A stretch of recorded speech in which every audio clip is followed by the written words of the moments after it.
Jaime, ¿cómo estás? ¿Qué tal? Bien. Un placer realmente que vinieras acá al programa a contarnos todo lo que estás haciendo. Siempre en las entrevistas parto de los comienzos. Vos naciste en Alemania, contanos bien un poco tu vida y cómo llegaste acá a la Argentina y por qué te fuiste.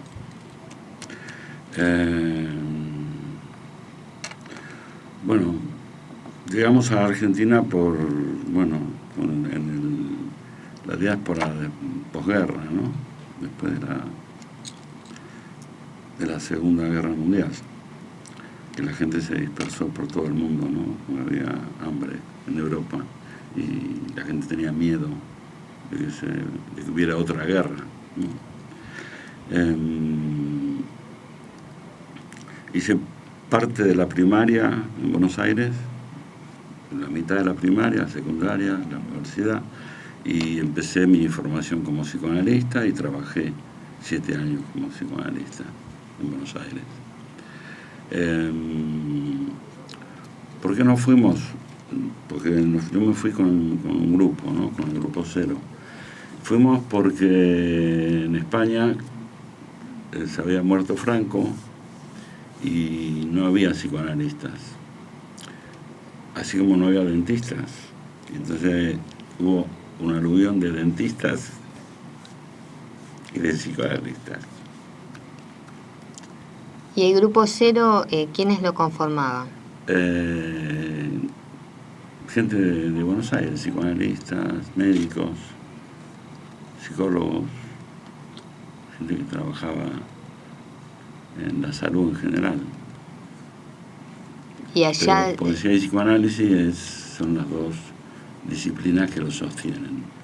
Contanos bien, ¿cuál fue la primera publicación? ¿Cómo, cuando llegaron a España, cómo se empezaron a mover allá? Bueno, cuando llegamos a España, primero empezamos a difundir un poco el psicoanálisis, a dar conferencias, a hacer entrevistas por la radio, ir a los barrios, en fin, buscar contactos, y con la poesía también, ¿no? Porque lo que sí tiene España es una gran tradición poética, literaria. Entonces, y después fundamos la escuela, vimos la necesidad de formar gente, porque nosotros no íbamos a hacer el principio y el final. Entonces había que formar gente y hicimos una escuela, por un lado abierta a gente de todas las disciplinas que quieran introducirse en la obra de Freud, por otro lado una escuela de posgrado. Lo que pasa es que es la única escuela que yo conozca a nivel internacional, digamos, que aparte de la formación académica que ofrece, estudia permanentemente los textos, porque los textos de Freud son como los buenos libros de poesía, que uno nunca no se pueden atrapar, ¿no? Uno los puede leer. Siempre es una permanente apertura. Claro. Uno encuentra nuevos sentidos, como las buenas películas, ¿no?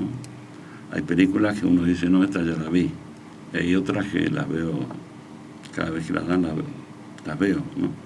Porque son películas que cada vez que las ves, descubrís cosas nuevas. Y la poesía no se cierra nunca. Si cierra, no es poesía. Porque la poesía es metáfora, es denuncia, es una palabra abierta, es anticipatoria. La poesía siempre anticipa la realidad. La poesía es la historia de los pueblos. Y entonces hay muchas cosas para ver en la poesía. ¿Y cómo se les ocurre? En lo que es poesía, ¿no? Porque... Sí. Pero, ¿y cómo se les ocurrió en este grupo, no, también dedicarse al tema poético? Porque podían ser psicoanalistas que no necesariamente... Bueno, el director es poeta. De chiquito, entonces... Y además porque el inconsciente, digamos, tiene mucho que ver con la poesía. Porque el poeta tampoco sabe lo que escribe, ¿no? Es decir, decía Cesare Pavese que si no sorprende al que lo escribe, no es poesía. Entonces hay una cosa inconsciente. La poesía no es un relato del desamor, ni es no es un relato de un estado de ánimo ni de circunstancias de la vida, porque si yo me voy a poner a escribir de mi vida o de lo que me pasó a mí, es poquito. En cambio, si yo escribo acerca de lo que veo y de lo que le pasa también a otras personas y de lo que leo, porque no se puede escribir sin leer, ¿no? Leer se empieza leyendo. Es fundamental. Es el principio de la lectura. No. Y con la lectura, ¿no se corre el riesgo de capaz quedar pegado con ciertas formas de escribir poesía? Bueno, influencias tiene todo el mundo, ¿no? Por eso casi todos, no, ahora me acordaba de Abelardo Castillo que dice: nunca renegué de mis fuentes, ¿no? Todo el mundo tiene influencias, pero está bien que sea así. Lo que pasa es que si te quedás pegado, no despegás. Claro, no tenés voz propia. No, sos un imitador, pero el ser humano tiene una etapa donde imita para aprender, ¿no? Si no, ¿cómo hace? Pero después se tiene que despegar, después tiene su propia personalidad. Primero trato de, bueno, si alcanzo ciertos niveles me dicen, y se ven las influencias, eso es bueno. Aquí se ve lo que este hombre ha leído, ¿no? Y además la escritura es un proceso. Entonces, un libro se corrige con otro libro, digamos, y ahí se va viendo el proceso. Nosotros hacemos talleres de poesía y donde leemos a los grandes poetas, ¿no? Y tenemos una revista también donde publicamos a los grandes poetas. No publicamos nosotros, ¿no? Rara vez publicamos cosas nuestras. Es una gran antología universal. ¿Cómo se llama la revista? Las 2001 noches. La publicamos hace, no sé, como más de 20 años, 30 años que estamos publicando, en distintos formatos, en papel, según las crisis económicas, cuando no hay dinero, salen, en fin. Pero uno tiene que escribir para dejar constancia de lo que le fue transmitido, digamos. Es decir, uno escribe, entonces es verdad que uno leyó. Porque hay gente que te dice, yo sí, a Freud lo leí varias veces. Y uno dice, bueno, porque eso no se puede decir. Es como decir, no sé, el Quijote yo me lo sé de memoria. Sí, pero eso no quiere decir que lo haya leído. Tal cual, es una permanente, es claro, un nunca acabar, ¿no? Claro, la gente dice, el fin de semana me leí la obra completa de García Lorca. Y digo, bueno, habrás pasado la mirada sobre las líneas, habrás visto los dibujitos de la letra, pero Freud, por ejemplo, tiene esa cosa, el único premio que tiene es el premio Goethe de literatura, ¿no? Pues tiene esa cosa de que te hace creer que lo entendés, pero no entendiste nada, porque la única forma de entenderlo es que te lo apliques, que te cuestiones tus cosas. Si no, no, porque uno dice, sí, entendí, pero mucha gente cree que entiende cosas porque tuvo superficialmente tuvo la sensación de haber entendido, pero solo se entiende cuando se ven los resultados, ¿no? Uno dice, yo leí a Borges, digo, ¿sí? A ver, ¿y vos qué escribiste? ¿No? Es decir, cuando escribís vos, pero sos vos la que escribe, ahí se ve que leíste a Borges, no porque te copies, ni porque lo cites 80 veces en una página. Eso no quiere decir que leíste a Borges. Eso quiere decir que te estás apoyando, estás recurriendo como un principio de autoridad para decir, mira qué erudita, ¿no? Es decir, Borges dijo, y Napoleón dijo, pero ¿vos qué decís? Yo, por ejemplo, pienso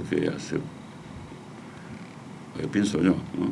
Como lector, porque yo como autor, como escritor, no puedo hablar porque eso es muy difícil, pero como lector sí, yo sé que tengo un criterio, y pues soy lector de chiquito, sé lo que me gusta, lo que no me gusta, en fin, y leer mis cosas me ha costado mucho tiempo, ¿no?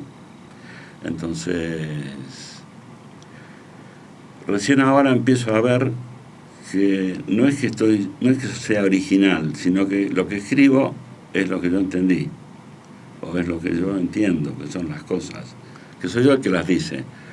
No que sean originales, no es que haya inventado ahora la papa frita, ¿no? Ya estaba inventada, pero yo te las corto así, finitas, ¿viste? Claro, es tu voz. Es mi voz, claro. hay una voz. ¿Y qué ejes encontrás en esa voz? ¿Qué ejes? Bueno,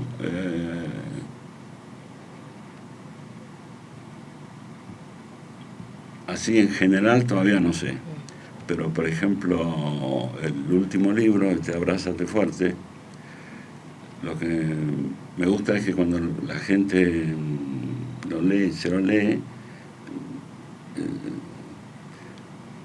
se ve que se entiende algo. Por ejemplo, está atravesado, la problemática de la muerte, ¿no? Siempre me preocupó, el tiempo, a todos nos preocupa eso.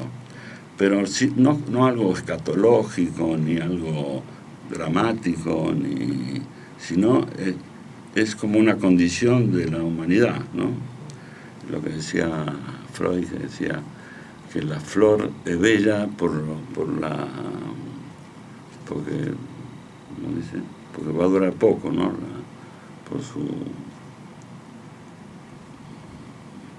Por lo efímero, ¿no? Y ahí está la palabra, sí. Esa es la palabra, por lo efímero. Y entonces, aquí hay toda una articulación interesante, porque es un dibujo el libro, ¿no? Porque al principio del libro, ya lo vas a ver después, dice, escribo desde el final de la página.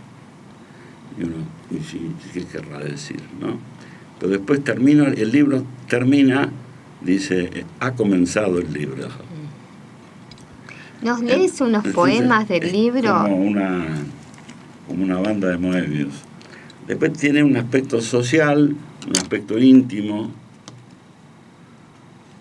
no sé.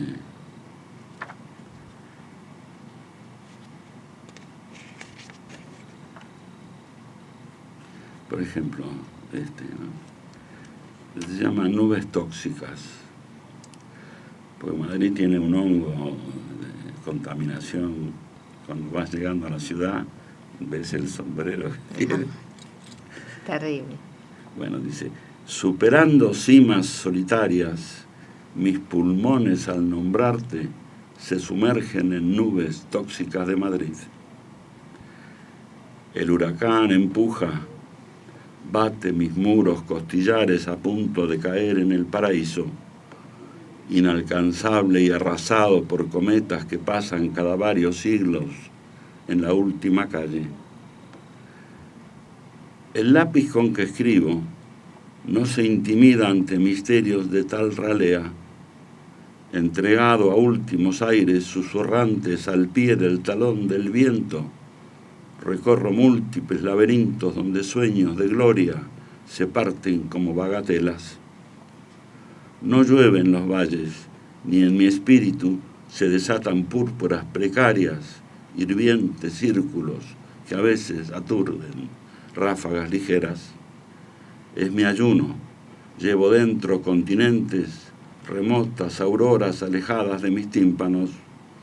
Con dominantes silabarios me aproximo a mundos desconocidos, deshabitados, huecos entre galaxias. Los comienzos estallan en cuerpos, intercambiando vidas. Al descubrir el goce de hablar, recupero edades y amores. A cada instante lo vigila una palabra dispuesta al vuelo, y al salir del silencio abandono la docilidad. Estoy en el mundo y la soledad no existe. Las voces fluyen trasladando almas como Diana, libre y diosa, no queriendo más diadema que la luna, ni más escudo que el sol. Descanso en tiempos de libertad, no me entrego a presuntas inteligencias inmóviles. Tengo la rosa de los vientos en mi cintura, tus manos son de menta escondida para el varón que amas y duerme sobre tu cuerpo.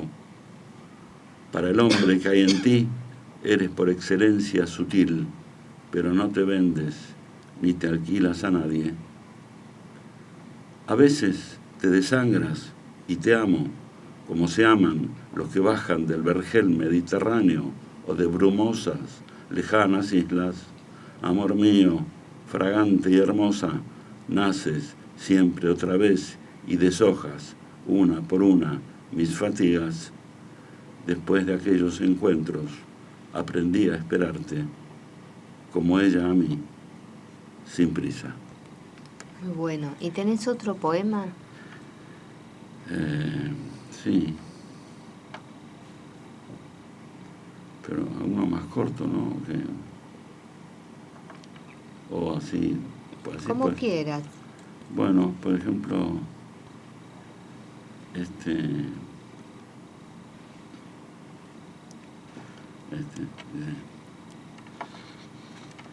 es uno que dio la vuelta al mundo, se publicó en varias antologías por este asunto de la guerra. Dice, Niños de Siria se llama. Como la bestia que somos, en formas hechiceras, dibujamos cavernosas máquinas virtuales y exaltaciones. Toleramos entierros bajo muros de lamentos, donde rogamos paz futura, un lugar en el cielo que no existe. Todas las guerras son en nombre de Dios.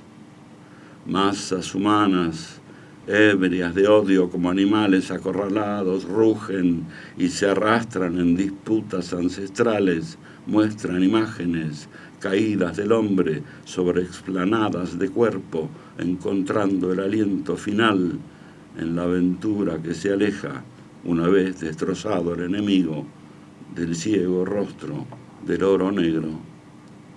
Es espeluznante cómo magnetiza la tierra que no es de nadie, y el resplandor de los desiertos derrite el amor y los asesinatos vistos en televisión para que el público sepa que en ningún lugar están mejor que en sus casas, dulces y crueles, hasta que manos siniestras por cada libra de carne silencien sus voces.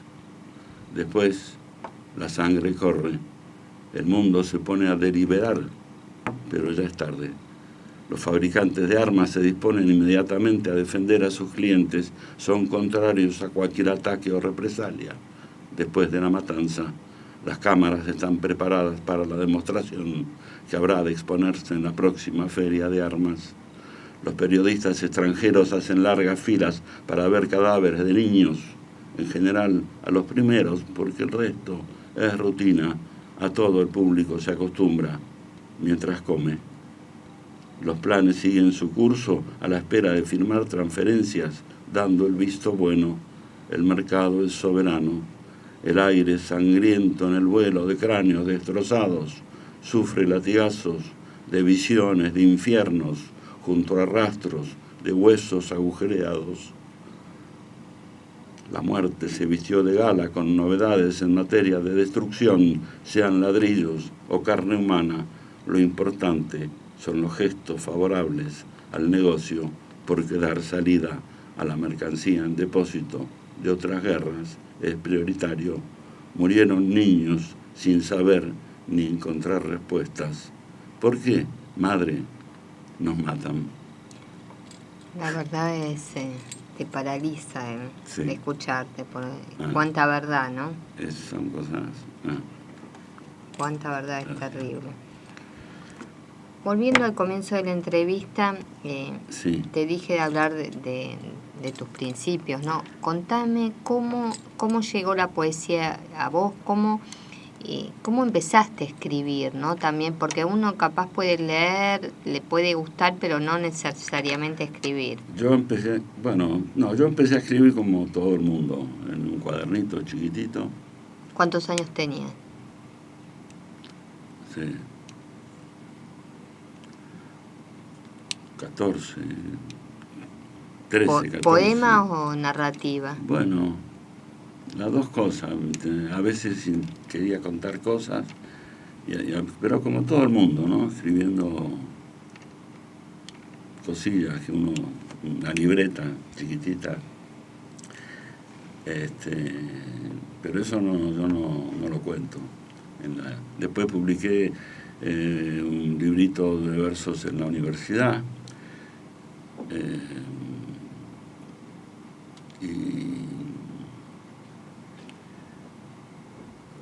Pero fue al llegar a España cuando empecé a una cosa más sistemática, diaria y así disciplinada, porque nosotros no creemos en la inspiración, sino en el trabajo, ¿no?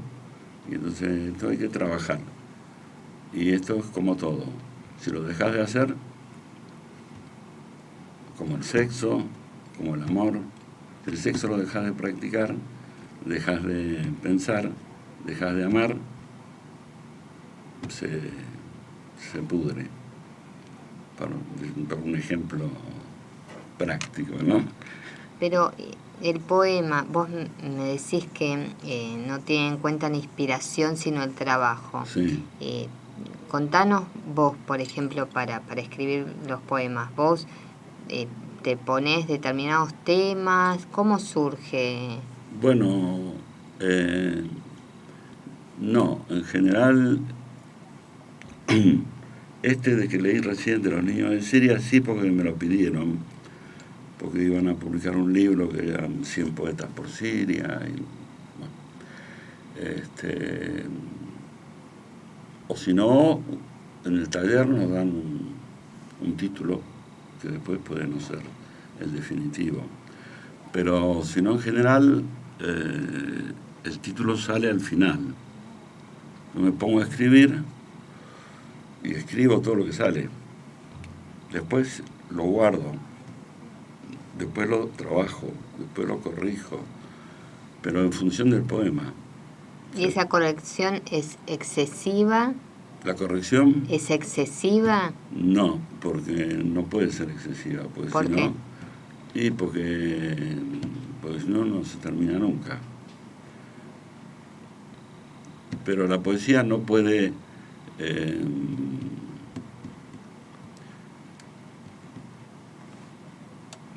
no me acuerdo quién lo dijo, pero yo siempre lo pensé, que era la reina de las formas, ¿no? Entonces no tiene que sobrar ni faltar. ¿Y cómo te das cuenta? Bueno, en la lectura, te das cuenta cuando lo lees en voz alta, por ejemplo, y según tu respiración, y vas encontrando un sentido, porque hay que puntuar, porque siempre hay que puntuar. Claro, están las experiencias, ¿no? Pero las experiencias las hace gente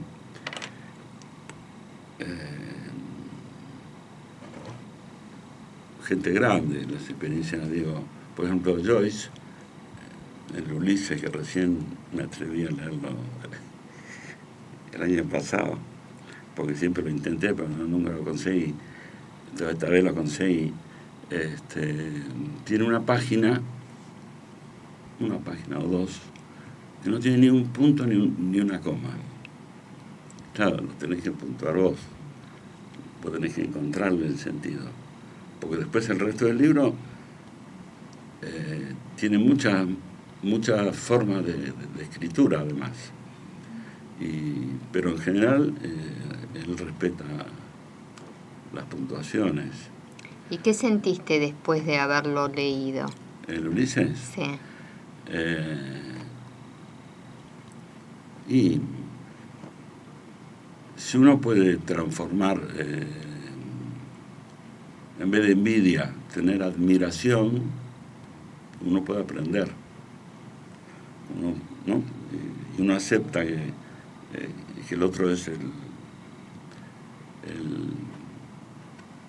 maestro, uno de los grandes, y uno es un aprendiz. Y si uno lo acepta, pues uno que no es malo ni es poco, sino que es que uno, si el mundo no empieza ni acaba con uno. Entonces yo me quiero meter en un camino, me quiero meter en una, ¿no? Entonces, para eso los tengo que amar. Sí, es importante eso. A mí me pasó que cuando lo leí, era muy joven, y la primera sensación que tuve es de un torbellino. Total. Hermosa sensación, la claro, verdad. Yo no podía. ¿No? Los libros muy grandes Ahora, el último año me leí montones de libros clásicos, de esos 8 de 500 páginas. Pero antes no podía, decía yo, esto no lo puedo leer. Esto es para mí demasiado. Por ejemplo, yo qué sé, La montaña mágica, o ese tipo de cosas, me asustaban, ¿no? Pero me encantó además. Pero esos, por ejemplo, Faulkner, ¿no? Esos son autores tocados por el psicoanálisis, se ve, porque está el inconsciente ahí. Porque tipo los paréntesis de Faulkner, no solo registrado como hecho cultural, ¿no? Que hay en muchos autores, sino en la escritura, porque tiene caídas, tiene paréntesis, tiene unos paréntesis de 2 páginas. Y esto es una cosa, y vuelve. ¿Cómo lo logró? Porque lo logró. Y lo logró porque tiene otro tiempo, ¿viste? No es novela, pero no es un tiempo lineal. No. Es un tiempo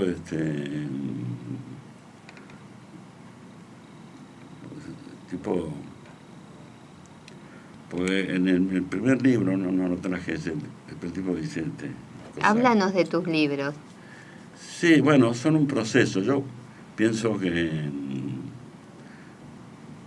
uno escribe un libro. Lo que pasa es que no todos somos Dante Alighieri. La Divina Comedia. Pero lo voy escribiendo de a poco y voy entendiendo, pero va tomando sentido después. Porque por ejemplo, el Abrázate fuerte, yo me estudié todos los vientos que había en el planeta y los mares. Y entonces está atravesado por los vientos y por los mares, ¿no?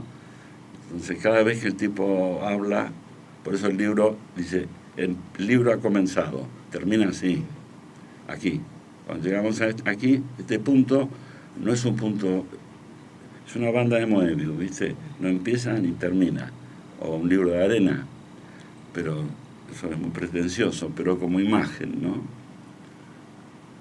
No tiene principio ni final, sino que cambia el sentido, porque yo me lo leo y me pasan una serie de cosas. Pero cuando llego al final, hay otras comprensiones, ¿no? Mis libros se van complejizando aparentemente, pero de golpe hay gente que me dice, se entiende más. Digo, vea qué bien, yo creí que se entendía menos. Nos hablaste de Abrázate fuerte, Sí. Hablanos de Si me vieras, jugar hasta crecer. Jugar hasta crecer es una experiencia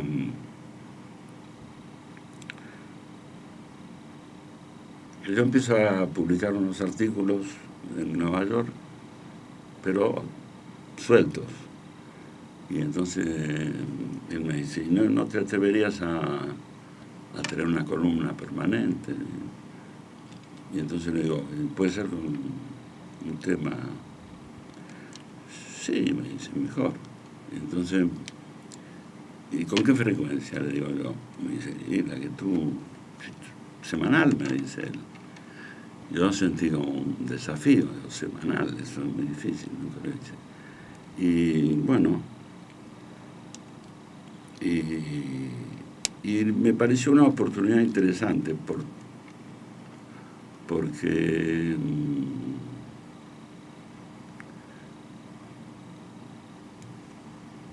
es la posibilidad de decir las cosas que se entiendan sin perder rigor, sin utilizar un lenguaje técnico, sino escribiéndolo en castellano, sin insultar a nadie, pero criticando una serie de cuestiones de las parejas, de la relación madre-hijo, de los niños, del proceso evolutivo, digamos, ¿no? Pero me obligó a estudiar el tema. Y en base a eso salió este libro. Y este libro es, claro, pero la gente dice, es una compilación de artículos. Y no es una compilación de artículos. Los artículos son la materia prima. Eso es un libro que yo vuelvo, cuando es libro ya lo escribo otra vez, con ese material. Como los poemas. Los poemas tengo ahí las carpetas y empiezo a leer. Si se me arma el libro en la lectura, empiezo a trabajarlo como libro. Porque no es solo por tener muchos poemas, porque hay gente que tiene muchos poemas, pero el libro no quiere sacar. Bueno, está en su derecho. Pero a mí me parece que el libro, si hay una línea de temas afines, eso te permite un nuevo punto de partida, porque uno puede crecer ahí, porque trabajándolo. La corrección es si era excesiva.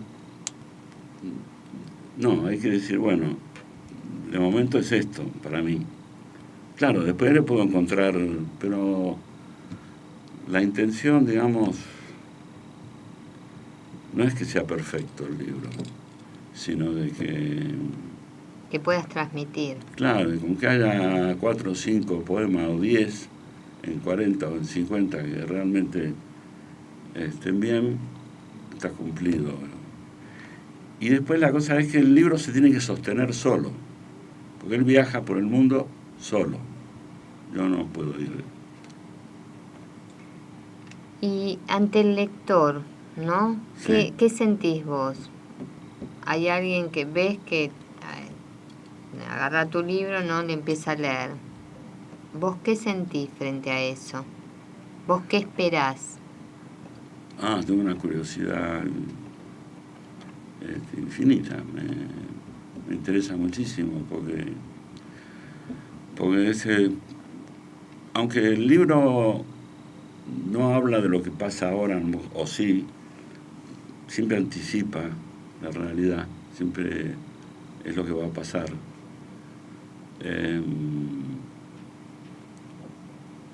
Siempre me interesa porque eso me da sentido a lo que hago, porque ¿viste? El escritor escribe solo, estoy encerrado en una habitación con la computadora y escribo.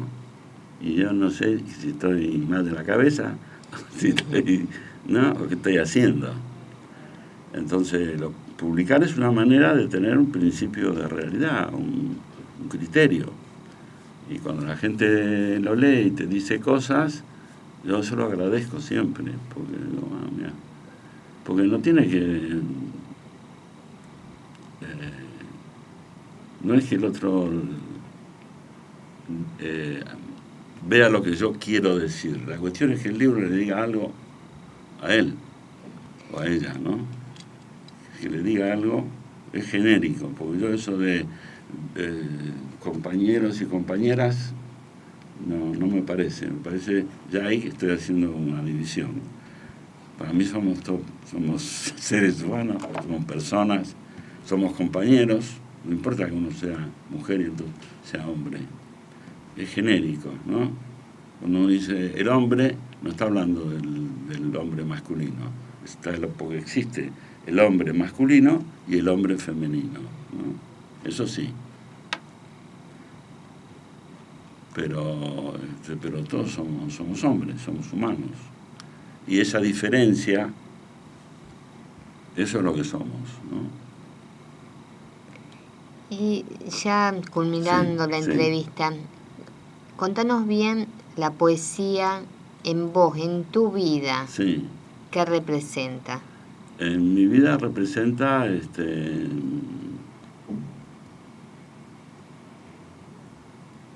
siempre me evoca cosas que me han pasado. Es una explicación, es un recorrido, porque lo que a uno le pasa no es lo que uno cree, no es la anécdota de lo que le pasó, y el libro siempre me dice, mira, aquí estabas en este momento, aquí estabas en este otro.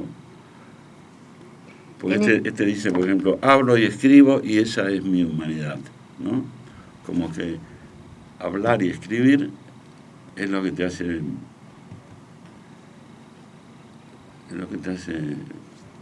es mi humanidad, ¿no? Si solo hablara no tendría ningún registro. Por ejemplo, no sé si en cuál de los libros, en Mano Forastera me parece, hay un poema que está dedicado a mis nietos. Yo no tenía nietos. Ah, mira. Ahora sí, ahora tengo 2 nietas. Pero en ese momento yo no tenía nietos. Pero... ¿Tenés alguna página web donde la gente pueda leerte? ¿O página de Facebook? Facebook, sí. Tengo una página web, pero es más de psicoanalista esto. Facebook, sí, Facebook. ¿Con tu nombre? Sí. Directamente te buscan y ahí... Jaime Cosac en Facebook está. Te encuentro. Sí, bueno, sí. Jaime, te agradezco mucho esta entrevista y el espacio queda abierto para bueno, cuando quieras volver a... Bueno. Ahora te vas... sí, el sábado. ¿Y después tenés pensado volver pronto? Puede ser el año que viene o dentro de 2 años, no lo sé. Bueno, vamos a seguir conectados cuando vuelvas. Bueno. Volvés al programa. Muchas gracias por la invitación y por la entrevista. Muchas gracias a vos. Vale. Bueno. Noticias.